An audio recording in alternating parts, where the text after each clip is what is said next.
Oui, d'abord très, très intéressant. Une question, on a parlé d'économie de la fonctionnalité, on n'a pas vu beaucoup de fonctions collaboratives dans les propos. Les fonctions qui ont été proposées sont plutôt individuelles. Alors je pensais à quelque chose, je ne sais pas si c'est une bonne remarque. Hein. Par exemple, au niveau de la gare, là, Madame Cos, pourquoi il n'y aurait pas un parking de covoiturage avec une information pour pouvoir transporter des gens? Il y a des gens qui viennent amener des passagers et qui repartent. Voilà, il peut y avoir quelque chose. Voilà un exemple de collaboratif.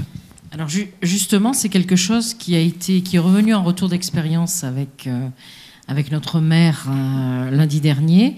Parce qu'effectivement, nous, SNCF, nous avons noté, alors il y a des sujets de circulation devant la gare, de dépose minutes et autres, mais nous avons noté qu'effectivement, les gens se donnent rendez-vous pour faire du covoiturage en gare. Et donc ça, c'est quelque chose qui, effectivement, quand le projet a été bâti, puisqu'il y a plus de 14 ans que le projet a été bâti, et le covoiturage n'était pas au centre des préoccupations. Mais ça, c'est effectivement quelque chose qu'on se doit d'intégrer.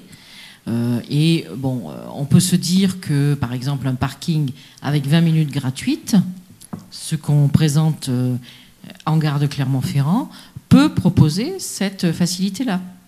Voilà. Mais c'est vrai que c'est une notion, comme on l'a dit tous les deux, la société, les modes de transport ont énormément évolué ces dernières années. Et quand les projets se construisent, eh bien, on ne pense pas forcément à toutes ces choses-là. Il faut savoir les faire évoluer. Comme par exemple, donner un point GPS pour une gare. Un point GPS, en gare de Clermont, il vous ramène devant la gare. Et ben là, il faut absolument trouver la solution de ramener derrière la gare et au lieu où il y a de la place pour tout le monde. Là, vous posez une question qui est l'économie collaborative et le fait qu'aujourd'hui, on voit apparaître une dynamique économique qui est très à l'inverse de ce qui s'est passé depuis 2 siècles, parce que il faut voir au-delà. C'est-à-dire que tout le principe du développement économique, c'est de séparer la logique de production de la logique de consommation, en considérant qu'il y avait des gains à se spécialiser dans la production. Et donc on avait des producteurs d'un côté et des consommateurs de l'autre. Et là, on voit aujourd'hui, à travers les technologies, d'une part, et puis aussi à travers des modes de vie, ou des appétences ou des intérêts, que cette séparation entre ceux qui produisent et ceux qui consomment, elle est en train de se déplacer, et que, y compris, par exemple, le covoiturage, on voit bien que ce sont des gens qui, en même temps qu'ils vont faire leur trajet, vont pouvoir emmener d'autres personnes, et que ça participe de la performance de la solution de mobilité. Bien entendu, parce qu'on ne pourra pas tout régler avec le vélo, avec le TER, etc. Et donc le covoiturage, il doit être intégré. Mais il nous pose d'autres questions. Parce que ce sont des acteurs privés, ce sont des individus, et en même temps, ce sont des individus qui participent du fait que cette offre globale de mobilité sur un territoire, elle devient performante. Alors, ce n'est pas spécifique à l'économie de la fonctionnalité, c'est la question de l'économie collaborative et de tout ce qui se joue là, et c'est une question qui réinterroge à la fois à travers les services, mais aussi à travers l'acte de produire, hein, y compris ce qu'on voit aujourd'hui sur les imprimantes 3D, les Fab Labs, où on va produire à la place de ceux qui étaient obligés de produire. Donc ça renvoie à des questions aussi. Notre modèle social, il est construit aussi sur le salariat et sur le fait qu'on est dans une logique de subordination quand on travaille, et en même temps, ça nous ouvre des droits sociaux. Et donc là, ça fait voler les deux côtés et les enjeux de subordination. C'est bien, le salarié est libéré de son lien de subordination, et en même temps, s'il se retrouve sans filet de sécurité, ça devient un peu compliqué. Ça mérite sur l'économie collaborative d'avoir vraiment aussi, je pense, un temps, une séance pour rentrer sur ce qui se joue derrière, etc. Ça ne peut pas être quelque chose qu'on prend à la marge comme ça, mais vous avez tout à fait raison. Ça vient complexifier les choses parce que c'est aussi une dynamique en cours et il faut comprendre en quoi elle s'articule, elle s'intègre, elle est complémentaire ou parfois elle est en opposition par rapport à d'autres dynamiques de production et de consommation. Oui, Jacques-Henri Pointeau, directeur de Maceo. Moi, je voudrais rebondir un instant sur la présentation qui a été faite sur les pommeaux de douche, parce que j'ai trouvé super intéressante, pour avoir vécu ça moi aussi en entreprise à un moment donné. Ça pose, à mon avis, un double problème dans la contractualisation entre les acteurs. entre l'acheteur, qui effectivement, comme vous l'avez très bien dit, est plus le même, mais est-ce qu'il a un cadre juridique, ou est-ce que ça existe véritablement, le cadre juridique dans lequel il peut se positionner pour pouvoir lancer sa concurrence? Parce que lancer une concurrence entre 3 fabricants de pommeaux de douche, on prend le moins cher, etc., c'est pas compliqué. Commencer à transformer ça en un service qui n'est pas forcément le même que celui qui va dire simplement, moi je vous présente, je vous vends mes pommeaux de douche, achetez-les donc, etc.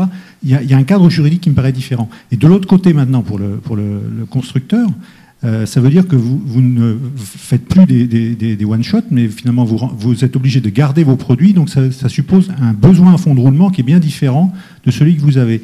Comment vous le gérez, ça, concrètement? Donc des deux côtés, cette relation contractuelle, à mon avis, elle change. Puis j'avais une toute petite question subsidiaire, j'en profite, pour Madame Cos. Est-ce que vous vous occupez aussi de la gare de Paris-Bercy? Parce que c'est le premier point d'entrée. Non, c'est important parce que c'est le premier point d'entrée dans le Massif central et dans l'Auvergne. Et quand on voit l'accueil qu'on a à Paris-Bercy, ce serait bien que vous puissiez œuvrer aussi là-bas.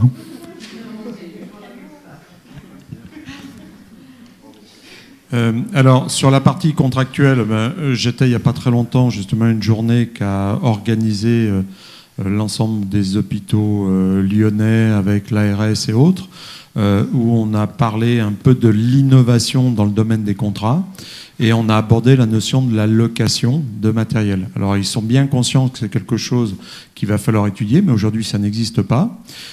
En sachant qu'un programme comme le mien ne rentre pas en marché parce que justement, il n'y a pas de concurrence. Donc, on est systématiquement dans du hors-marché. Mais visiblement, ils ont aujourd'hui des budgets qui sont prévus pour l'ouverture à l'innovation. Et donc, en phase de lancement comme ça, ils savent tout à fait nous intégrer. Bon, maintenant, c'est pas encore fait parce que depuis cette journée-là, tous les interlocuteurs qui m'ont été recommandés du plus haut niveau jusqu'au plus bas m'ont répondu que c'était pas eux, que c'était l'autre. Donc, pour l'instant, j'ai pas encore trouvé la personne qui va être capable d'entendre, mais ça va venir. Ça, c'est le premier point. Ensuite, il y a effectivement au niveau comptabilité une notion qui est à affiner quand on est dans une notion de la location d'un bien. C'est qu'on pourrait estimer que je produis ce bien, je le mets à disposition. Quelque part, je serais censé pouvoir l'amortir quelque part dans ma comptabilité. Or ça ne fonctionne pas. Donc ça veut dire que c'est une mise à disposition d'un bien. Il faut définir. Comptablement, mon expert, pour l'instant, a un petit peu un flou sur ce que je veux faire, mais on va trouver la réponse. Et pour ce qui est du fonds de roulement, il ne me pose pas forcément un problème puisque je fais payer un loyer à la mise à disposition du produit. Donc moi, je le produis, je gère ma production sur un délai classique de 60 jours, et dès qu'il est mis en place, on me paye la location de l'usage qui en est fait pendant 1 an. Donc je n'ai pas un vrai souci. J'aurai un souci quand le potentiel en France, qui est de 800 000 unités, sera en place, parce que ce sera 15 millions d'euros. Mais ces soucis-là, je dirais que je pourrais peut-être à ce moment-là discuter avec un banquier, et il sera peut-être à même de me comprendre. Mais voilà. Pour l'instant, dans toutes les phases initiales, il n'y a pas trop de soucis dans mon modèle, quoi. Après, c'est la montée en puissance, et ça, j'ai pas de visibilité. Et quand on me demande des business plans, j'évite de faire des tableaux Excel magiques. Donc voilà, j'essaye pour l'instant d'être un peu à vue, quoi. Et vous avez raison sur vos 2 questions. L'expérience montre que, voilà, à la fois, ça change le modèle économique de l'entreprise, et donc il y a le rapport aux besoins en fonds de roulement qui se pose quand même pour une partie d'entre elles. Et du côté des acheteurs publics, vous avez raison de pointer que une des difficultés des acheteurs publics, c'est que ceux qui seraient prêts à évoluer dans la forme de rédaction des marchés, ils se disent, mais si en face, j'ai pas l'offre qui correspond, ou si j'ai qu'une offre, ben je suis en difficulté de mon côté. Et donc, en Nord-Pas-de-Calais, qui est une région où il y a un petit peu d'avance sur ce sujet, aujourd'hui, on voit qu'il y a déjà eu des espaces d'échange autour de ces enjeux de marché public et de la façon dont on peut faire évoluer ou dont évoluent les formes de passation des marchés. Et il y a un enjeu à travailler à la fois du côté des acheteurs et aussi du côté des offreurs potentiels. Après, c'est aussi une des limites quand c'est la question de la concurrence, et de la mise en concurrence qui est censée être vertueuse, mais qui dans un certain nombre de cas peut être aussi destructeur de valeur. Parce que quand on dit la confiance, c'est de la valeur, ben oui, mais quand vous cassez un contrat pour passer avec quelqu'un d'autre, vous repartez à zéro. Dans une logique de service, la connaissance de votre client, tout ce qui se joue à travers la connaissance des usages, ben si vous changez, forcément, vous repartez à zéro aussi. Donc, Autant la concurrence, ça peut avoir des effets bien entendu positifs et il ne faut pas la rejeter, autant on voit bien que des logiques de coopération et de moyen terme, elles sont aussi importantes, surtout pour installer des nouveaux modèles comme ça, où on sait que c'est aussi la rentabilité ou le succès de ce modèle, il va se construire dans un rapport au temps, qui ne va pas être un temps de 2 ans ou 3 ans. Donc il faut être capable de s'inscrire comme ça dans des formes un peu plus longues. Alors après, c'est vrai que mon voisin me souffle qu'il y a aussi des évolutions dans le code des marchés publics, il y a des choses qui apparaissent et aujourd'hui, il y a des possibilités quand on est sur des objets innovants ou sur des sujets innovants de pouvoir peut-être contractualiser un peu plus facilement que dans les cadres classiques. Vous n'avez pas une question, j'en ai 4 là. Alors, oui, je suis Bruno Pinard-Legris de l'Agence de développement de Vichy. Appelle justement peut-être CNFPT qui est votre partenaire dans cette opération. Je pense qu'elle a un beau chantier pour sensibiliser justement les gens dans les marchés publics et dans les collectivités, parce que tout ce qu'on vient de dire, ça relève de l'exemplarité. Et je pense que entre la commande publique et puis simplement la volonté des collectivités au sens très large du terme, c'est à eux aussi de commencer, quoi. Je crois que d'abord parce que c'est l'intérêt très large du territoire, des acteurs du territoire, du style du territoire, de la valorisation de certaines innovations. Donc je trouve que le CNFPT pourrait, sur ce sujet-là, essayer de faire une extension sur l'interprétation des marchés publics, de la façon de les penser, de les rédiger et de les voir de la manière la plus large, parce qu'effectivement, il y a beaucoup de fenêtres qui s'ouvrent et quand on en discute avec certains, on est toujours dans les clauses d'insertion sociale, on reste à des choses quand même relativement qui sont devenues classiques, courantes et bien traitées plutôt, mais là, on passe sur un cran supérieur et je trouve que si déjà toutes les collectivités à travers le CNFPT avaient cette conscience et aussi cette consolidation économique qui a été évoquée dans le dernier exemple, ce n'est pas simplement les gains apparents, mais les gains confortés, je dirais. Il y a un vrai sujet. La deuxième, donc ça c'était une remarque, mais justement pour un partenariat et pour aller plus loin, et sans doute aussi, peut-être à travers des structures et de l'agenda 21, c'est aussi par région de mettre en évidence toutes les innovations ou toutes les réponses qui existent pour finalement faire le catalogue des réponses et de la valorisation de ces systèmes. C'est une façon aussi pour ceux qui ont amené une idée d'abord de faire gagner du temps à ceux qui seraient sur le même chemin et puis à ceux qui, dans le domaine industriel en tout cas, ou de services, de pouvoir faire intégrer une réponse très clairement et parce qu'elle existe justement. Ma deuxième question, c'était sur les vélos. On voit des endroits pour les vélos, on voit des pistes cyclables. Je me demande toujours, j'en fais pas beaucoup et je pense m'y mettre, où c'est que je mets mon vélo quand je m'arrête? C'est-à-dire, j'ai un peu tendance à le foutre n'importe où et je me demande du coup qu'est-ce qui va arriver derrière. Donc l'anticipation peut-être de l'arrêt des vélos aussi et de leur stockage pertinent, cohérent, sécurisé. Donc ça c'était un petit peu une question. Et puis dans les services annexes, les plans des villes, parce que il n'y a pas que les gens de la ville qui vont prendre des vélos, il y a aussi les gens qui viennent en train justement et donc elle marche comment votre ville, la liaison avec les transports en commun, parce que peut-être aussi ça les intéresse et c'est un lieu. Et puis il y a une question que j'avais sur la saisonnalité, parce qu'on parle beaucoup des vélos 1 et 2%, mais qu'est-ce que ça représente dans nos régions? Alors Clermont-Ferrand, vous avez le dénivelé en plus par rapport à certaines villes, donc c'est peut-être aussi une des raisons pour lesquelles certains hésitent. Mon autre question, c'était pour la SNCF. L'accès aux personnes handicapées par les ascenseurs, je suis à Vichy, donc vous voyez ce que je veux dire, ça fait partie des choses évidemment toujours un peu sensibles, en retard, et où il y a des avancées formidables, et le piano en fait partie. Il y a des retards dans ce domaine-là qui à un moment on se dit mais qu'est-ce qui se passe et comment ça se fait qu'il faille autant de temps pour? Mais j'avais surtout une autre question sur l'accueil des groupes, les gens qui viennent et qui sont des consommateurs de la SNCF, donc des clients à vous, qui arrivent sur un territoire, les groupes, alors il y a un point, mais je prends des exemples, et vous l'avez souligné, il y a des adaptations territoire par territoire. On a un truc qui s'appelle le Cavilam, qui reçoit 4600 stagiaires par an, donc qui arrivent en très très grande majorité par le train.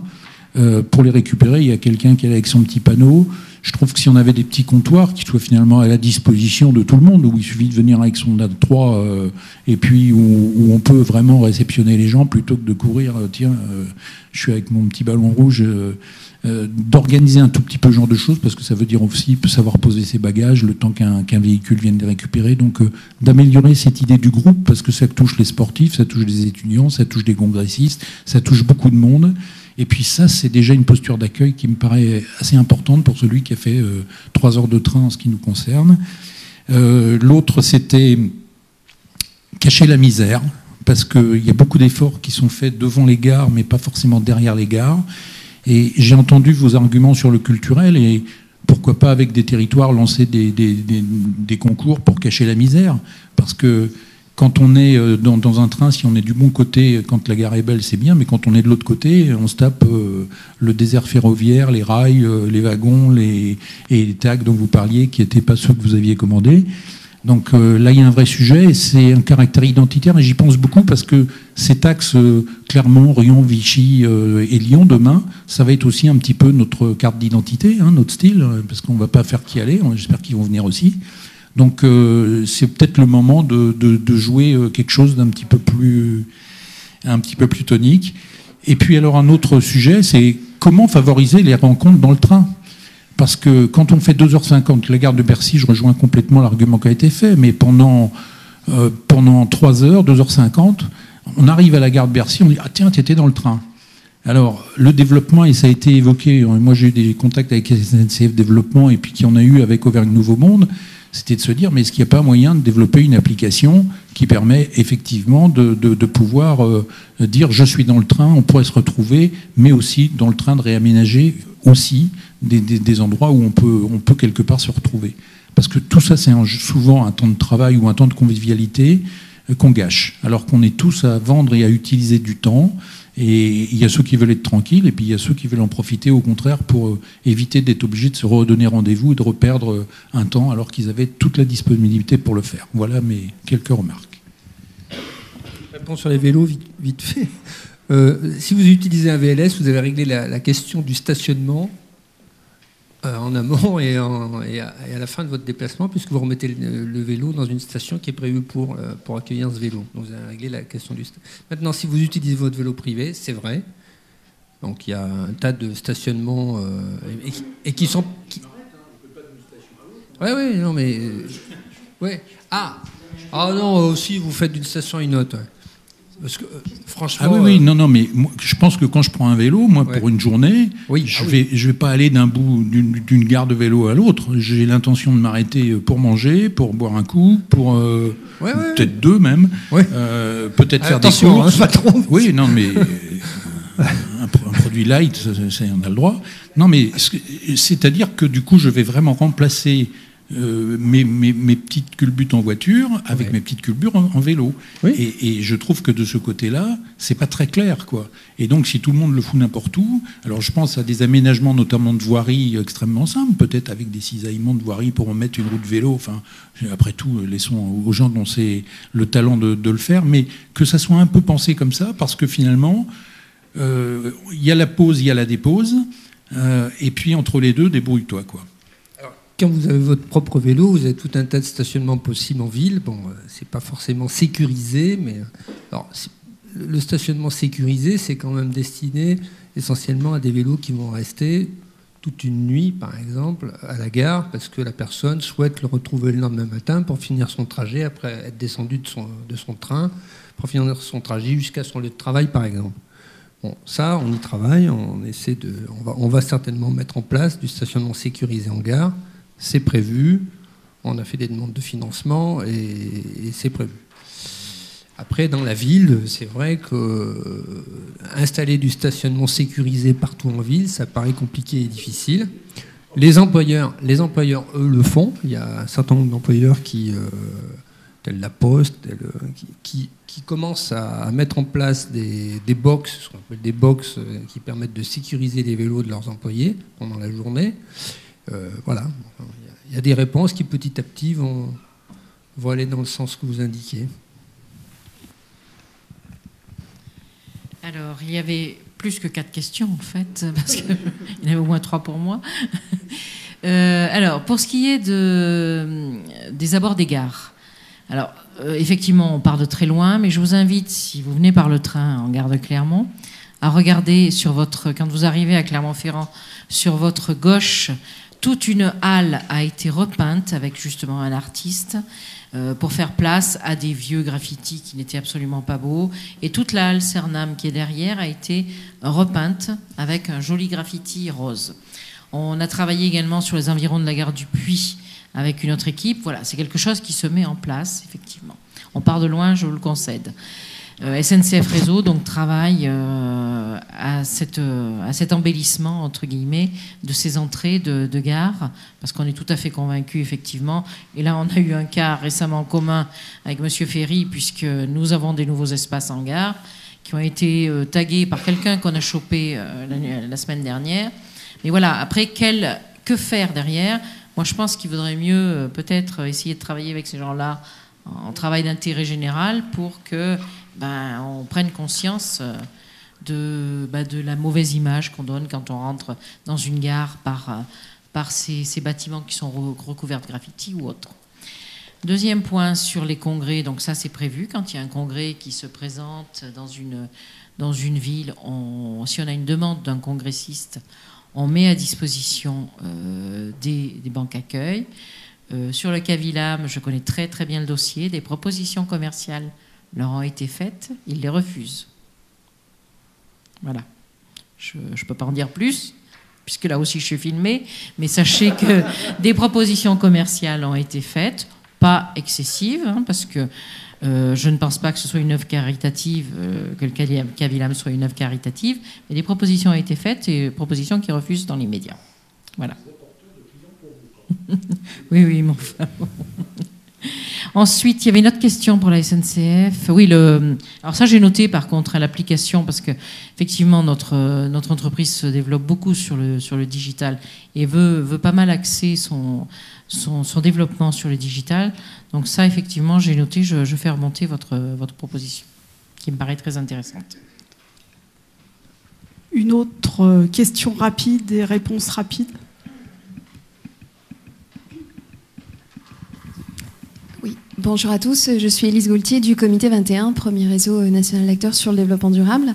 J'interviendrai demain dans le cadre de Plateforme 21 pour présenter mon ouvrage sur les mobilités durables, où on cite notamment beaucoup le SMTC, la SNCF aussi. Mais c'est pas ça dont je veux vous parler. Je voulais surtout effectivement revenir sur des difficultés méthodologiques liées au déploiement de l'économie de la fonctionnalité. On a parlé de la question des achats publics. Et effectivement, il y a le think tank qui a été créé par Jean-Marc Jancovici et Alain Grandjean, qui a en ce moment une mission justement sur le financement de la transition écologique, qui réfléchit à faire des propositions pour faire évoluer la commande publique responsable dans le cadre effectivement au-delà des groupes de travail qui existent sur le territoire, mais peser aussi sur les directives européennes. Il y en a un certain nombre qui vont arriver là sur les concessions. Voilà, donc pour essayer de faire avancer ces questions-là au plus haut niveau. Et je pense aussi, alors il y a une deuxième chose autour de l'économie de fonctionnalité qui, je pense, peut arriver à être un petit peu gênante, pas à titre personnel, mais j'en parle, c'est qu'est-ce que pense le public du fait qu'il y a un moment donné, alors le public, les citoyens, du fait qu'il y ait qu'une entreprise privée se mêle demain de démographie médicale. Voilà, pour reciter l'exemple effectivement du centre d'appel qui s'occupe des médecins. Qu'est-ce que pense le public, par exemple, sur le mobilier urbain? Moi, j'avais lu des articles, je ne sais plus sur quelle presse, mais qui pointaient aussi du doigt voilà, des tractations qui se passent, par exemple, entre JC Decaux et la ville de Paris sur la rénovation du mobilier urbain, sur le fait qu'effectivement, ça finance Autolib d'un côté, mais de l'autre côté, le public n'a pas le mot à dire sur son mobilier urbain, ses emplacements, les choix qui sont faits aussi de la qualité de ces mobiliers urbains, de leur esthétique, etc. C'est pas une critique personnelle, c'est juste une question. Comment, parce que ça peut être un frein aussi à cette nouvelle forme d'économie de la fonctionnalité, à son déploiement, qui peut aussi tuer dans l'œuf l'intérêt de ces démarches-là. Qu'est-ce qui est fait pour prévenir un petit peu ce risque d'appropriation des services publics par des entreprises privées? Réponse rapide.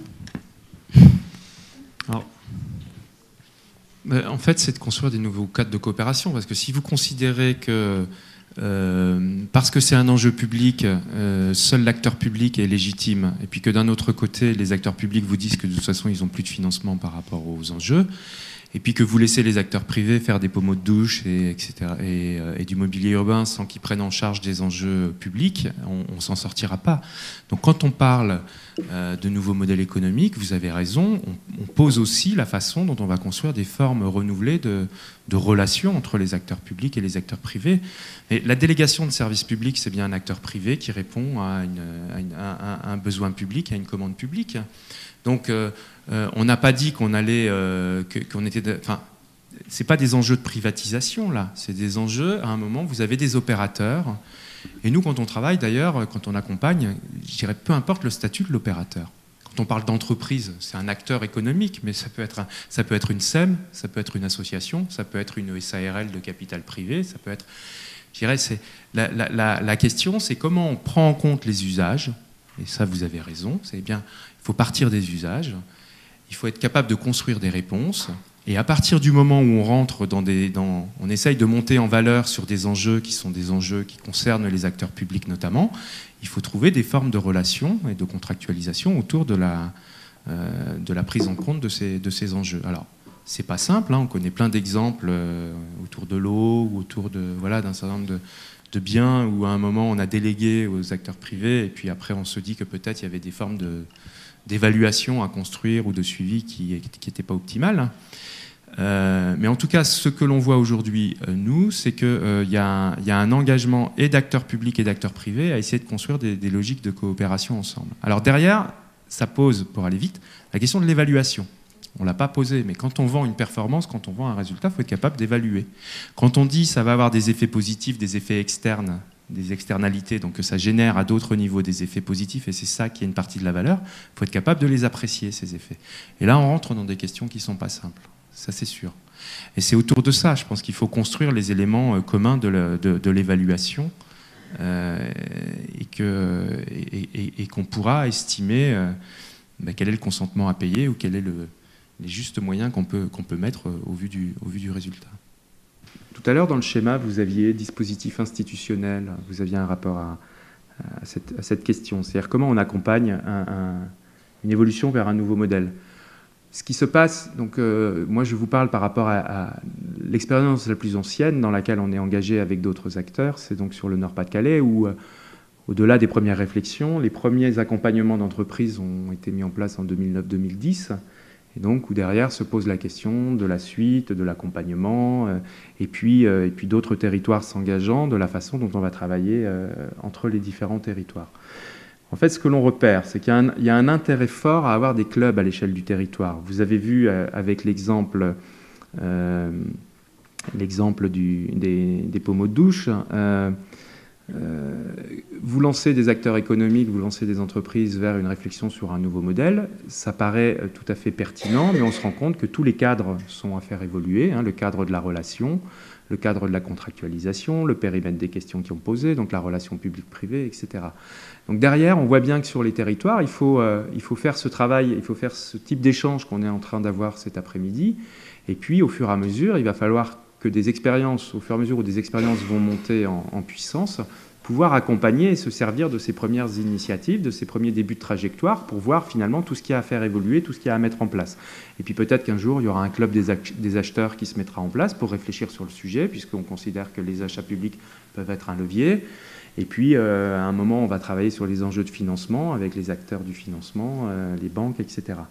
Donc vraiment un intérêt à construire ces espaces dans lesquels on doit avoir les acteurs économiques, les acteurs institutionnels, les collectivités et tous ceux qui peuvent contribuer à une évolution vers ce modèle. Et puis en complément, en fait, on a toutes celles et ceux qui sont engagés, on a souhaité créer un institut européen de l'économie, de la fonctionnalité et de la coopération. Alors européen, pour l'instant, il est assez français, même si on commence à déborder un peu sur d'autres pays. Très concrètement, il est aujourd'hui sous forme d'association loi 1901. Ces fonctions, ce sont des fonctions qui sont complémentaires à ce qui va se passer sur les territoires. C'est-à-dire que, d'une part, il a pour rôle d'appuyer les clubs. ce qui se met en place dans chacune des régions en France, mais vous avez à chaque fois des gens qui sont en charge de l'animation, qui vont avoir à peu près les mêmes questions qui vont se poser à eux.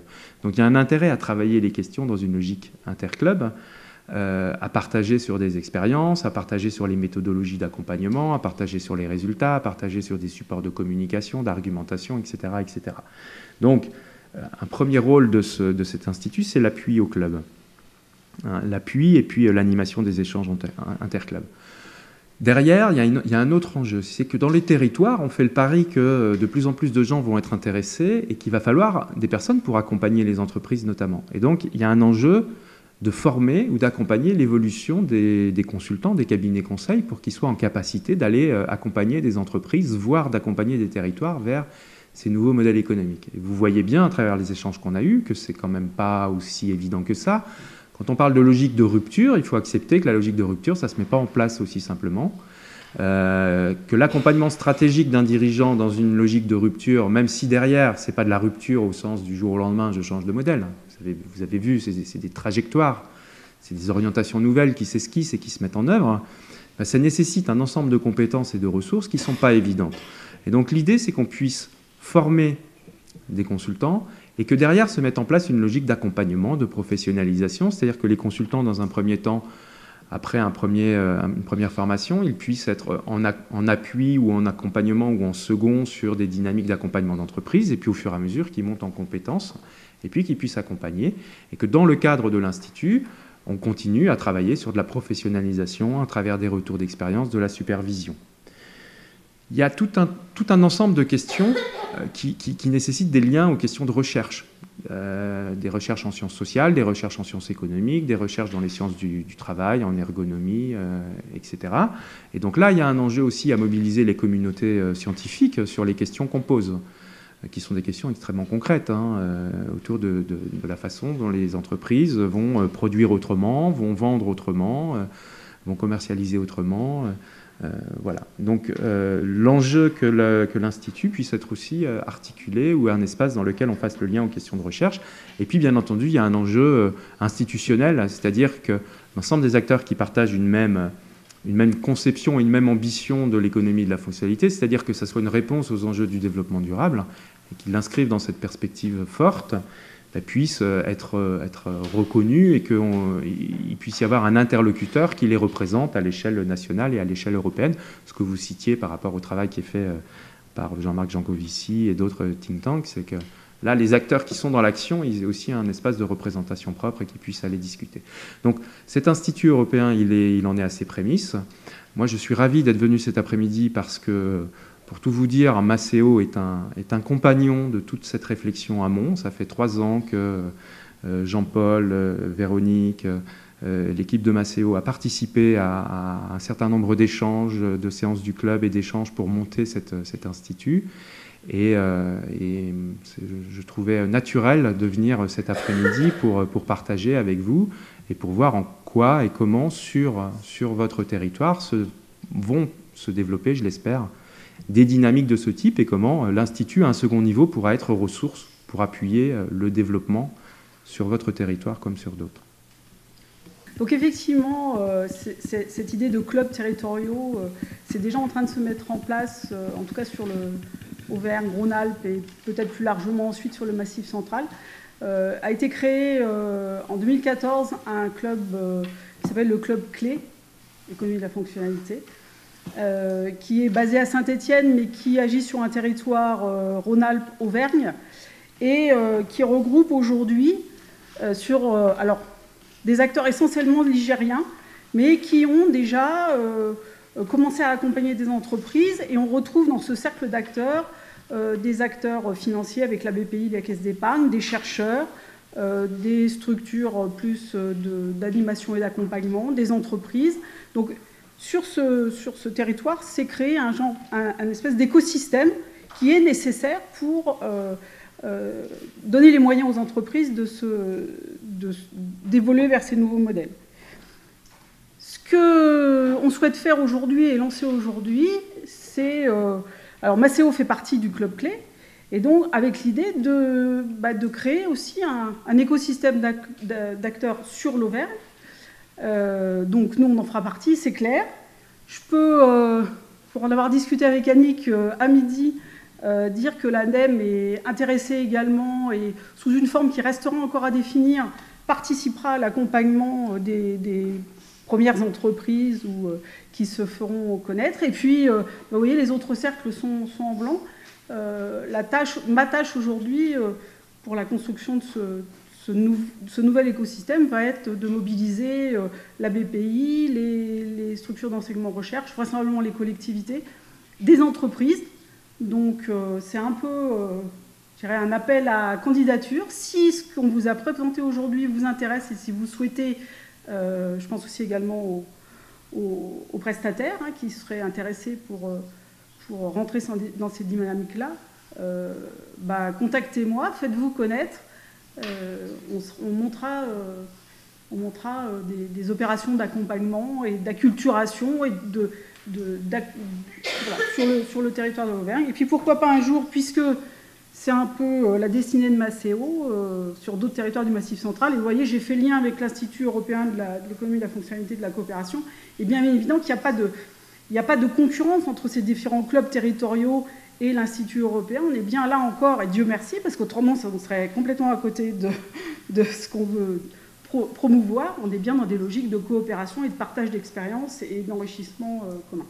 Donc voilà, c'est un appel à candidature ou au moins à manifestation d'intérêt, quelle que soit la structure dans laquelle vous travaillez. Si vous orientez vers ce genre de dynamique qui vous intéresse, contactez-moi.